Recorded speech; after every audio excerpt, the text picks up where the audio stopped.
What does losing feel like to you? It's exciting Why is it exciting?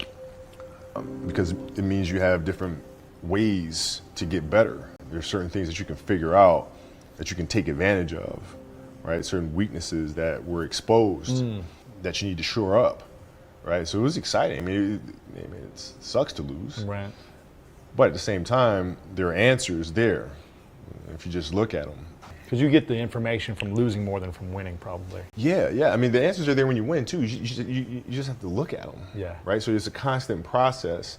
It's exciting when you win. It's exciting when you lose because the process should be exactly the same, whether you win or you lose. As you go back and you look and you find things that you could have done better, you find things that you've done well that worked. You figure out how did they work, why did they work, how can you make them work again. Yeah. But the hardest thing is to face that stuff. So I look at it with rationale and say, okay, well, the reason why I shot air balls is because my legs aren't there. I go, well, next year they'll be there. That was it. Done. So many guys tell stories about your work ethic. Yeah. What was really your work ethic like, and for how long did you stay disciplined? Well, I mean, every day. I mean, since 20 years. It was an everyday process and trying to figure out strengths and weaknesses. For example, jumping ability. Man, my vertical was a 40, it wasn't a 46 or a 45. My hands are big, but they're not massive, right? So you got to figure out ways to strengthen them so your hands are strong enough to be able to palm a ball and do the things that you need to do. Quickness, I was quick, but not insanely quick. I was fast, but not ridiculously fast, right? So I had to rely on skill a lot more. I had to rely on angles a lot more. I had to study the game a lot more. And but I enjoyed it though. So like from the time I can remember when I started watching the game, I studied the game, and it just never changed. When we lost in the finals to the Celtics in 2008, that was a turning point. So when I sat there in the hotel room afterwards, I started thinking about that, because it's on me. If I didn't feel like my teammates were aggressive enough, that falls on me. And I had to understand what their journey was. How are they feeling as people? What are they going through? You'll have the pressure on yourself to play, to capitulate to that fear. If you play with the sense of I want to win, then you have the fear of what happens if you don't.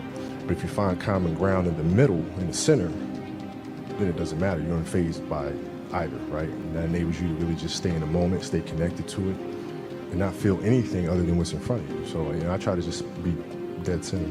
Seriously, what does failure mean? It doesn't exist. It's a figment of your imagination. Fail on Monday. The only way it's a failure on Monday is if you decide to not progress from that.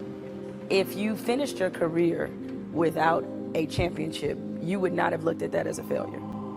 No, I would have looked at it as being extremely disappointed because I had a dream and I had goals that I wanted to accomplish, right?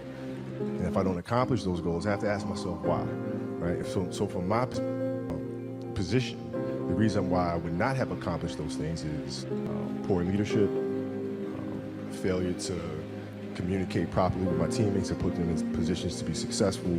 Those same weaknesses are going to reveal themselves there, right? So if I don't learn from that, I'm going to struggle here too, right? So I can take those situations and learn from those and have them, make me a better person later in life. But if I don't take that stuff and apply that someplace else, then that's failing, which to me is the worst possible thing you could ever have, is to stop and to not learn. My brain cannot process failure. It will not process failure. Because if I sit there and have to face myself and tell myself, you're a failure, I think that's almost worse than death.